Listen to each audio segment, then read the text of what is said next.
Quel la bracha que nous faisons concernant le Limut Torah est une bracha qui est kfula, bracha kfula.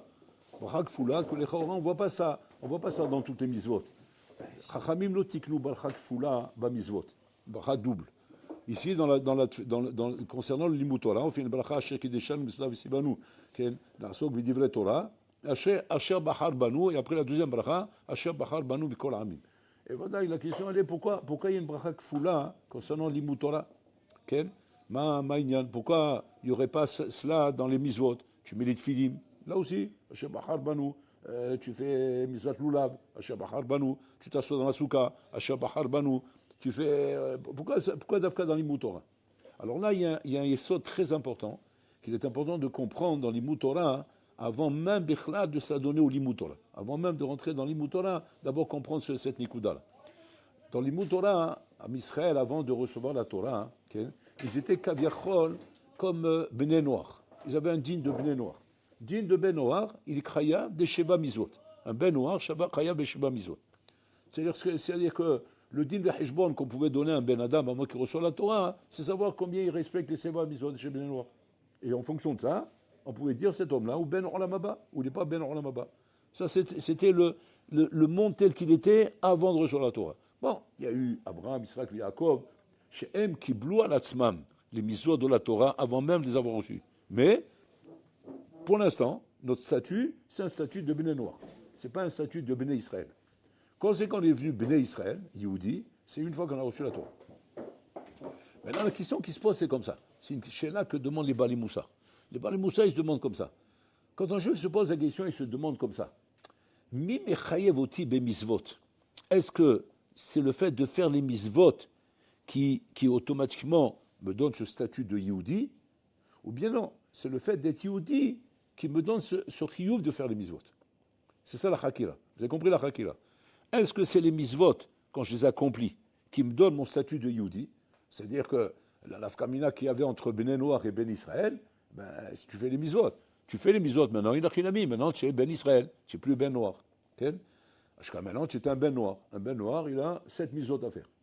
Si maintenant, tu prends sur toi la Torah, et tu accomplis les mitzvot de la Torah, c'est-à-dire les 613 mitzvot, Acha vatanikra Yehudi, est-ce que c'est ça le pshat? Ou bien non? Tu es Yehudi, avant tout, et parce que tu es Yehudi, maintenant tu fais les mitzvot. C'est ça la hakira qu'il y a ici. C'est ça la hakira. Bon, c'est une grande nafkamina, cette hakira, parce que si jamais on dit, par exemple, que c'est l'accomplissement de mitzvot qui te rend Yehudi, ça veut dire qu'il y a si on voit que tu ne respectes pas les mitzvot, azatalo Yehudi. Tu es un Yehudi biologique, parce que ta mère elle est juive, c'est tout. Mais il n'y a rien de juif chez toi. Un juif qui ne respecte pas Shabbat, qui ne mange pas kasher, qui ne respecte pas Taras Mishpacha, qui parle la Shonara, qui n'étudie pas la Torah. Il vit comme un goy. Au niveau religieux, au niveau yiddishkeit, c'est un goy. Bon, il est juif parce que sa mère est juive, mais ça ne veut rien dire. À quoi ça rime de dire je suis juif parce que ma mère est juive, si tu fais rien de juif et tu t'assimiles comme un goy. Non, tu es un goy pour ainsi dire. Okay? C'est ça la nafkamina. Ou bien de dire non, rien d'avoir cassé. Ata Yehudi, mais là, le fait d'être Yehudi, tu es automatiquement, Metsuve Veose. Et Metsuve Veose, c'est une autre Metsiout. C'est pas maintenant, j'ai envie, j'ai pas envie, je sens que je suis motivé ou pas motivé. C'est un autre ignan, Bichla, ça n'a plus rien à voir là. Ça n'a plus rien à voir. Comme un citoyen qui est citoyen dans un pays, tu es citoyen dans ce pays, tu as des obligations envers le pays. Maintenant, tu vas dire, ouais, mais si j'ai pas envie, tu n'as pas envie. Tu es hors la loi, c'est tout. C'est pas tu n'as pas envie, fais en fonction de tes envies. Tu es hors la loi sinon. Maintenant, la nafkamina, elle est comme ça. Le fait que Chachamim ont fait une barak foula, Chachamim ont voulu maintenant être machliar ce safek. La chliar est un safek azé. Et me dire que ce safek-là n'a plus lieu d'exister.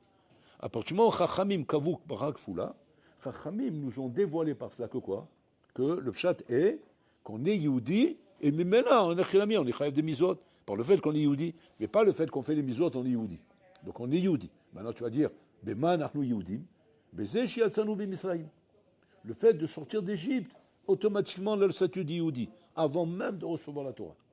Donc ça veut dire quoi? Ça veut dire que le déclenchement du statut d'Yehudi n'attend pas que tu reçois la Torah pour être Yehudi, tu es Yehudi avant ça.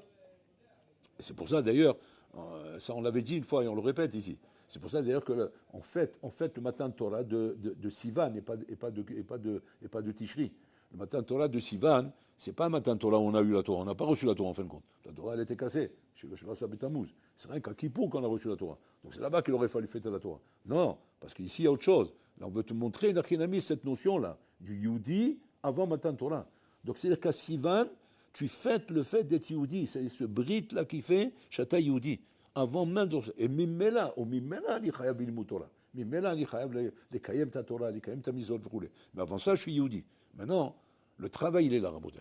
Et malheureusement, ce qui se passe aujourd'hui, le gros problème qu'il y a aujourd'hui, c'est qu'aujourd'hui, par exemple, quand tu vas parler avec un juif, vous allez le retrouver en famille, par exemple. En famille, tout comme ça, vous débarquez chez des cousins, avec tout comment dire, le chouk qu'il y a là-bas. Bon, maintenant, qu'est-ce qu'il y a en face de toi? Tu as des cousins. C'est quoi ces cousins? Des sionistes, des trucs comme ça. Ils sont enracinés dans le monde des sabrés. Les sabrés, c'est l'Israélien. L'Israélien tête cramée, tu vois, le bonhomme cramé dans le système israélien. Et maintenant, toi, tu viens avec tes ashkafot de Torah roulés. Et puis, Tom, on entame une conversation avec toi. Je ne sais pas si vous avez eu l'occasion de ça. En tout cas, ça peut arriver. Et c'est quoi la conversation? Nous, qu'est-ce qu'on vous apprend, vous, à l'Yeshiva? Qu'est-ce que tu fais à l'Yeshiva? Qu'est-ce qu'on vous apprend? Etc. Et là, tu vas commencer à parler de choses de ça. Et là, puis toi, ça va partir en vrille. Pourquoi? Parce que d'un coup, on va voir attends, c'est pas la shkafot qu'on a en Israël. Les Israéliens, c'est pas comme ça qu'on avance ici. Ici, il y a un pays, il y a des obligations vis-à-vis du pays. Il y a l'armée, il y a le monde, il y a tout ce que ça comporte de rouler. Et on n'est pas moins juif que toi. C'est pas forcément comme tu dis. Tu n'es pas obligé de faire tout ça. Tu n'es pas obligé de te plier à tous ces trucs-là. Il y a des choses plus importantes dans la vie que ça. Et là, il commence le vikouar. Alors maintenant, le vikouar va dépendre de quelque chose de très important. Écoutez bien ce que je vais vous dire, parce que c'est une grande nafkamina. Le vikouar, il va commencer comme ça. Je vais prendre un exemple de vikouar, comme ça on ne va pas se disperser. Parce que là, pour l'instant, on a l'impression qu'on parle dans tous les sens. On va prendre un exemple de vikouar. Un exemple de vikouar, c'est quoi? Shmirat Shabbat. Un exemple. Alors toi, tu vas dire, attends, il serait Mishmor ta Shabbat. Maintenant, le bonhomme qu'en face de toi, il va te dire, tout est relatif dans la vie. Qu'est-ce que tu appelles Shmirat Shabbat? Shmirat Shabbat, c'est quoi? C'est Oneg Shabbat. Oneg Shabbat, pour moi, c'est aller à la plage. C'est faire de la moto. C'est m'amuser, c'est courir, rouler. C'est ça, Oneg Shabbat pour moi. Moi, m'enfermer dans une maison, ne pas pouvoir fumer, ne pas pouvoir regarder la télévision, ne pas pouvoir regarder ouvrir mon smartphone, regarder mes réseaux sociaux et des trucs comme ça, rouler. C'est une prison, c'est pas un kiff. Et là, tu rentres en vikouar. Okay? Et ça, prenez un binyan Abdullah pour tous les cas de figure de discussion qu'on peut avoir. J'ai pris Shabbat comme exemple, mais ça peut être valable pour tout.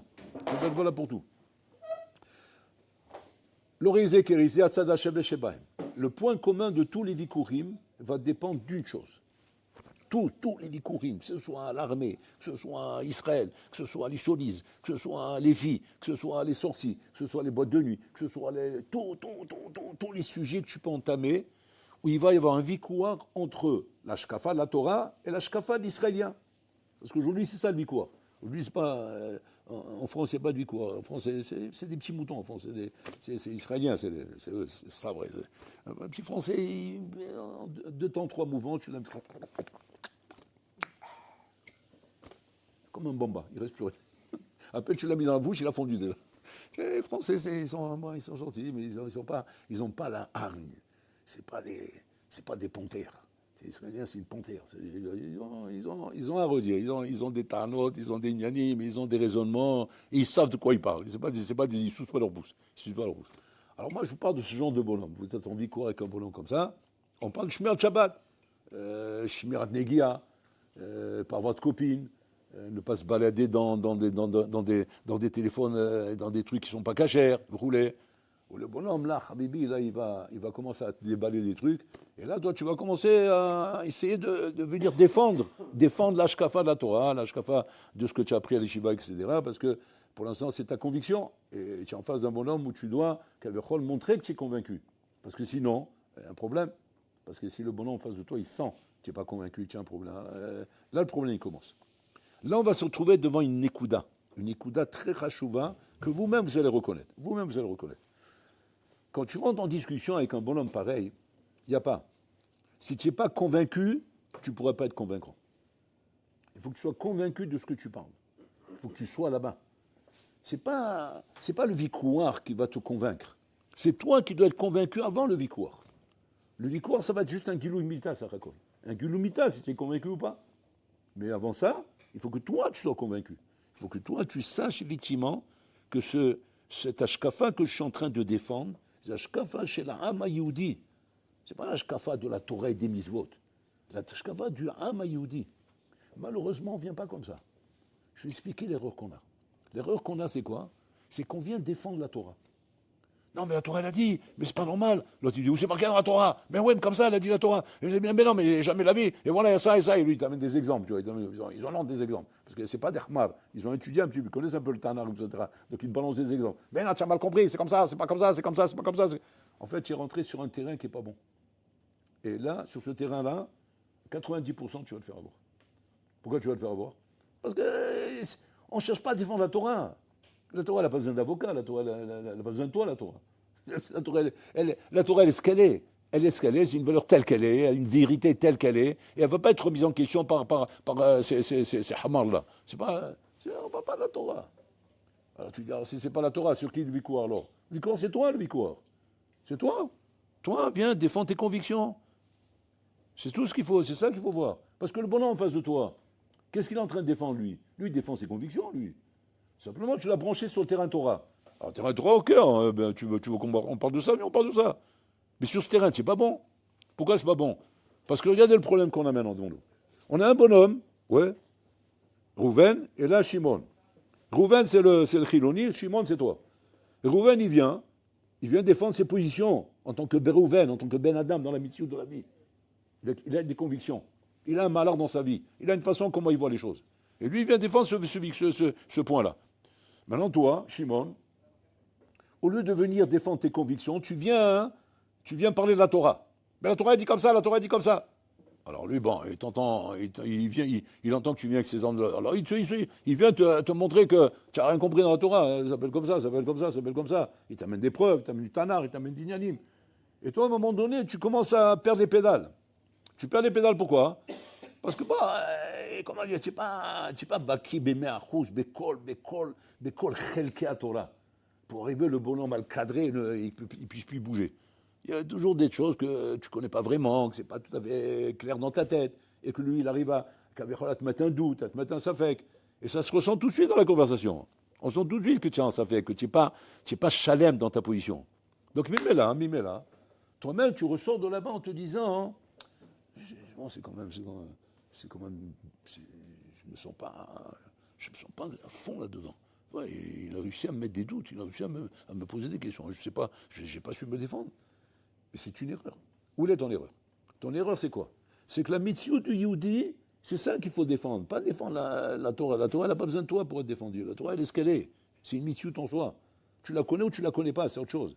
Mais la mitzvah du Yehudi, c'est une mitzvah en soi. Asher bachar banu mikol amim. Ça, c'est une bracha qui n'a rien à voir avec Shekideshanu, Mitzvotav, Sivanu, l'Asok, B'divrei Torah. Il y a la mitzvah de l'Imut Torah. C'est une mitzvah qu'on a parce qu'on est juif. Pas parce qu'on fait la mitzvah, on est juif. On est juif, on a cette mitzvah. Donc à partir de là, il a rien mis. Je viens maintenant parler de cela, de cette mitzvah de Yehudi. Cette mitzvah de Yehudi, c'est de ça qu'il faut parler.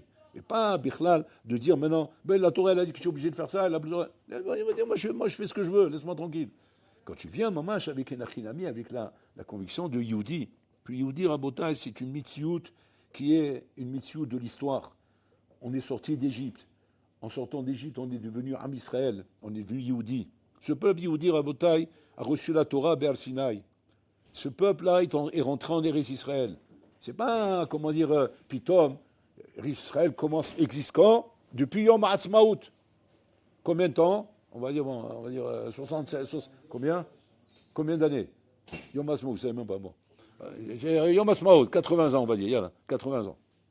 80 ans. Et le bon là, il vient comme ça. Une fois, Ben Gurion, quand il a entendu le Hazonish interdire aux filles religieuses d'aller à l'armée. Comme s'il l'a entendu. Il est bon? Quoi, qui c'est celui-là, Hazonish? C'est le grand rabbin. C'est le grand rabbin des religieux. Comment il s'appelle? Hazonish. Ok. Faites-moi un rendez-vous avec lui. Ben Gurion, c'était un lion. Je ne sais pas, vous avez entendu parler de Ben Gurion. C'était un rire, un rire. Il n'avait peur de personne. Il écrasait tout sur son chemin. C'est un phénomène, un phénomène. Les chefs d'État du monde tremblaient de peur de lui. C'était un phénomène, Ben Gurion. C'est connu. Maintenant, lui, il a entendu parler du Chazon Ish. Il dit quoi? Il va me mettre des bâtons dans les roues, celui-là? Un rabbin qui va me mettre des bâtons dans les roues? Mais je vais les crabouiller. On est en train de créer un État ici. Il ne va pas venir un rabbin comme ça avec ses coutumes et ses minagim, ouais, de synagogue et de ghetto de Rouslares, venir nous dire ce qu'on a à faire ici en Israël. On est en train de créer un État. Faites-moi un rendez-vous. Bon, il a fait un rendez-vous. Il arrive chez le Chazon Ish. Il arrive chez le Chazon Ish, donc il commence par donner ses arguments verroulés. Maintenant, regardez comment le Chazon Ish y répond. Tous on serait attendus, on s'est dit comme ça, bon, le Chazon Ish, bon, il n'y a pas photo. Ou Baki Bekol Chikra Torah. Il peut très bien prendre la Torah et le désosser, le bonhomme. Pas le démonter, le désosser. Comment? Et le mettre comme des osselets sur la table. Tu sais, vous savez, les jeux des osselets, vous connaissez? Il joue avec lui. Mais il n'a pas fait ça. Et les gens qui étaient là-bas, ils n'ont pas compris. Pourquoi il le prend pas sur le terrain? Il le prend sur le terrain de la Torah. Il commence à le désosser. Le Chazon Ish bébé, il va te faire sauter en l'air comme une crêpe. Il est baqué de Bekol la Torah. C'est son troum, c'est son domaine. Non, il n'est pas entré là-dedans. Qu'est-ce qu'il fait le Chazon Ish? Il dit comme ça. Il dit, on a un victoire tous les deux. Toi, Ben Gurion, tu viens en me disant qu'il faut faire l'armée, les femmes doivent aller à l'armée, etc. Et le Chazon Ish, il a fait un psaque là-bas, mais un psaque effrayant. Hein, un psaque, il faut le Chazon Ish faire un psaque comme ça. Lui, il a dit carrément quoi? Je prends sur moi les filles qu'on veut enrôler à l'armée par force, qu'elles se suicident. Il y a Adek Ve'Aliavor. Comme ça, le Chazon Ish, il a tranché. Il y a Adek Ve'Aliavor. Maintenant, ils lui ont dit quoi? Mais c'est d'abord casé. C'est plus qu'on on fait pas des choses pareilles. Chazon Ish, Ani Achalay Yazé. Je suis achalay de ça. Je suis achalay du psaque que j'ai fait. Alors, bien sûr, Ben Gurion, il a entendu ça. Bon, il est arrivé comme un lion, lui. Il dit, mais c'est quoi cette histoire? Nous aussi, on connaît un peu la religion. On ne fait pas des trucs comme ça. On s'est suicidé. On ne se suicide pas. C'est quoi cette histoire? On est en train de construire un pays. Il faut se battre pour ce pays. Blablabla. Bon. Qu'est-ce qu'il veut, Chazon Ish? Il a dit, Ishliché est là. J'ai une question. Une question du code de la route. Il regarde comme ça. Une question du code de la route. Quel rapport avec ce qu'on parle? Tu peux me répondre? Il dit, oui. Il dit, c'est quoi la question? Il voit comme ça. On est sur une route de montagne. Une route de montagne comme ça. Ouais. Maintenant, dans la route de montagne, qu'est-ce qui se passe? Tu as un camion 60 tonnes, ouais, qui est en train de monter la montagne. Et en face du camion de 60 tonnes qui est en train de monter la montagne, ouais, et là-bas, il y a une charrette avec un bonhomme avec son âne, comme ça, en train d'avancer. Comme ça, en train d'avancer. Je te demande une question. À qui on donne la priorité? Au camion ou à la charrette? C'est pas une question. C'est le camion qui a la priorité.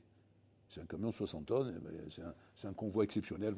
La charrette doit se mettre sous le côté. On ne peut pas demander au camion de faire des manœuvres. Il n'est pas en état de faire des manœuvres.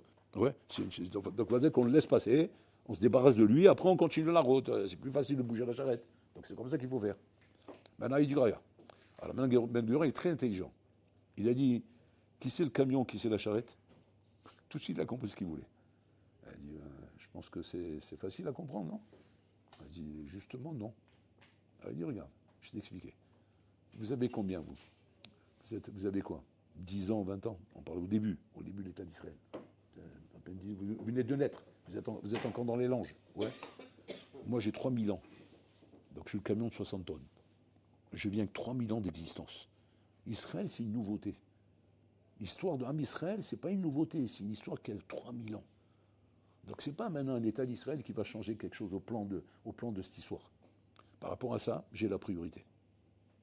Quand il a entendu ça, Ben Gurion, il a claqué la porte, il est parti. Maintenant, les gens qui étaient avec lui, ils lui ont dit, mais c'est pas comme ça, il fallait vous défendre, il fallait le recadrer, la horde, il fallait l'envoyer balader. Et ils connaissent Ben Gurion. Ben Gurion, c'est un bonhomme qui n'a pas sa langue dans la poche. C'est un bonhomme qui sait parler, il sait riposter, il sait faire des revers. Il dit, pourquoi vous n'avez pas parlé? Pourquoi vous êtes capitulé? Vous êtes parti comme ça, comme un fuyard qui a capitulé parce qu'il a vu qu'il est... Il a dit, vous n'avez pas compris? Il dit, non, on n'a pas compris. Justement, c'est la question qu'on a. Il dit, il m'a donné un argument sur lequel on ne peut pas répondre. Si vous n'avez rien compris, alors c'est vous qui avez un problème. Il dit, c'est quoi l'argument sur lequel on ne peut pas répondre? Il ne m'a pas attrapé sur le terrain de la Torah. Il m'a attrapé sur le terrain de l'histoire. Sur le terrain de l'histoire, on ne peut rien faire. dit, j'ai jamais imaginé que j'avais un bonhomme aussi fort que ça en face de moi. Ben Gurion, il s'est incliné devant le Khazon-Ish. Il m'a attrapé sur le train de l'histoire. C'est aimé ce qu'il dit, c'est la vérité ce qu'il dit. Nous ne sommes pas nés aujourd'hui, nous avons une histoire de 3000 ans. On ne peut pas effacer 3000 ans d'histoire pour un État qu'on veut créer maintenant. Et comme ça, la conversation s'est terminée. Voilà la nafkamina, Rabotai. La nafkamina de cette braque foula que les Khamim ont instituée, c'est te dire, fais pas l'erreur que quand tu dois maintenant identifier ton identité devant qui que ce soit, de venir, Kilou Kaviachol, défendre la Torah. Parce que la Torah n'a pas besoin de toi, encore une fois. La Torah n'a pas besoin d'être défendue, elle n'a pas besoin de toi, elle est une valeur en soi. C'est une valeur en soi qui n'a rien à voir avec toi. Maintenant, ce que tu dois défendre, c'est ton histoire. L'histoire de ce que tu es. Que tu es un Yehudi et tu as une histoire. Et on est sorti d'Égypte, et ça fait 3000 ans qu'on existe. Et on a passé, c'est tout le Tanar, Rabotai, c'est tout le Tanar. Et ça, c'est quelque chose, qui doit être quelque chose qui est enraciné chez toi. Premier problème que tu dois avoir avec cette histoire, c'est quoi? C'est que tu ne peux pas t'assimiler. Tu ne peux pas t'assimiler. Tu as un peuple, tu as une histoire, tu as des traditions, tu as des coutumes, tu as des choses. Tu ne peux pas t'assimiler. À quoi ça ressemble? Ça ressemble à un enfant, Rabotai, qui a grandi dans une famille traditionnelle. Moi, je fais exprès de ne pas dire halidite. Traditionnelle. Traditionnelle, c'est-à-dire, comme vous connaissez, peut-être beaucoup de parents ici sont traditionnels. Ils ne sont pas des halidim. Famille traditionnelle. On exprime Shabbat, on mange kasher, on fait tout. Il y a un enfant de la famille là-bas, il vient un jour annoncer à son père, il dit, papa, j'ai quelque chose à te dire. Il dit, ok, dis-moi. Il dit, non, papa, il faut s'asseoir. Ah bon, c'est grave, je crois. J'ai l'impression que c'est grave. Il dit, c'est pas grave, c'est dramatique. Bon, ok, je ne vois pas la nuance. Ok, on s'assoit, dis-moi. Je t'annonce une nouvelle, mon père, voilà, je vais me marier. C'est bien, Mazalto, mon fils. Bon, je suis étonné que tu m'en aies pas parlé, mais c'est une bonne nouvelle. Il dit, non, papa, c'est dramatique. Il dit, pourquoi? C'est une Goya. Je vais me marier qu'une Goya. Maintenant, on est une famille traditionnelle. Ce n'est pas des Khalidim. Ce n'est pas des gens qui peuvent dire, au nom de la Torah, je t'interdis de marier. Tu mets le Shabbat, tu es Shomer Shabbat comme un Zoulou. Ouais, comme un Zoulou. C'est quoi? Tu fais le kidouche, il y a la télé allumée. Ou tu fais le kidouche, mais à côté de ça, tu manges Massar Vechalab. C'est les gens, c'est la Torah des Zoulous, quoi. C'est traditionnel. Massoret, on appelle ça, Massortim. Massortim, c'est quoi? C'est Massor. C'est comme Massor, c'est comme le naknik. C'est comme le saucisson, tu coupes en tranches. Il est en tranche, toi. Ta Torah, c'est la mortadelle en tranche. Il n'y a plus Massoret. Et ce bonhomme, là, quand il a dit, il veut se marier avec une Goya, mais il veut le tuer à son fils. Il dit, je te préviens, tu n'es plus mon fils, tu viens plus ici, je te connais plus, tu t'appelles plus avec mon nom, tu dégages de la maison. Je comprends pas, mais qu'est-ce qu'il a, ce monsieur? C'est quoi son délire? Quoi, la Torah? Mais la Torah, toi-même, tu parles. De quoi tu parles? Quel respect de la Torah tu as toi-même? Vous savez de quoi il est en train de parler? Il est en train de parler de Yehudi. Il ne parle pas de la Torah. Et ça, même un juif m'a sorti Rabota, il a cette valeur en lui. Il ne veut pas entendre parler de ça. Qu'on ne respecte pas la religion, bon, on ne fait pas attention à la Khadjaba. Ça, c'est un problème avec la Torah. On a un problème avec la Torah. Alors, la Torah, bon, il faut corriger, Vadaï. C'est pas qu'il faut faire tchouva. Il y a la tchouva, il y a des nyanim, on apprend, on fait du moussard, on est trazek, bon, mais on est Yehudi. Mais quand maintenant tu vas commencer à chavirer sur le monde goy, et à imaginer te marier qu'une goya, là c'est fini là. Là tu touches pas à la Torah là. Tu n'es pas en train de transgresser un lave d'oraïta. Parce que tu peux dire, et c'est ça dessous, parce que même lui sourd de la goya dans la Torah, on a du mal à le trouver. Vous savez ça? On a du mal à le trouver. Tous les mfarshim, qu'est-ce qu'il dit? Mais là, c'est marqué mes fourrages. Le titraten, bam. Qu'est-ce qu'il dit le Ramban? Il dit là-bas, on parle de Sheva Amamim. Donc, il n'y a pas une raya. Tu n'as aucune raya qu'on parle de. Il n'y a aucun issue marqué mes fourrages dans la Torah que tu n'as pas d'autre avec une goya. Tu dis, attends, mais il y a un problème là, c'est pas possible. Quoi, la Torah n'a pas pensé à ça? Mais c'est le premier problème qu'il faut poser ici. Tu n'as rien compris. Ce n'est pas un problème de la Torah. C'est un problème de Yehudi. C'est un problème de ton identité de Yehudi. C'est ça ton problème. Et tant qu'un homme n'a pas compris ça, et qu'il vient te dire maintenant, par exemple, sur plusieurs choses, et qui reviennent ça dans les discussions qu'on a avec les gens. Mais où c'est marqué que c'est interdit? Où c'est marqué que c'est comme ça? Où c'est marqué que c'est comme ça?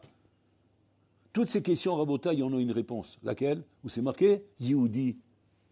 Yehudi. Tu vas dire Yehudi? Mata shoel she'elot kaele. Et c'est ça, la bataille, le problème qu'on a. Quand on a la force de montrer un bonhomme en face de nous, en bataille. Qu'on est canaille sur l'idée de Yehudi, comme Pinchas, il a eu se le faire.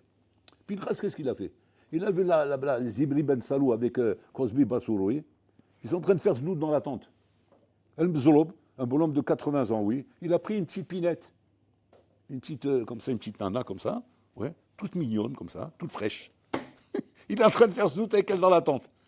Pinchas, il arrive, il vient devant Moshe Rabbeinu, il dit, on fait rien là? On reste tranquille? Personne ne bougeait. Personne ne bougeait, pourquoi? C'est pas clair, on ne sait pas ce qu'on. On sait pas, c'est quoi la lacha, moutar, assour, c'est une goya, on ne sait pas ce qui se passe. Puis le rase, il vient, il dit quoi? Il dit comment ça, on ne sait pas? Mais Yehudi! Et alors quoi? Ben, il dit quoi? Ben Yehudi, les canailles.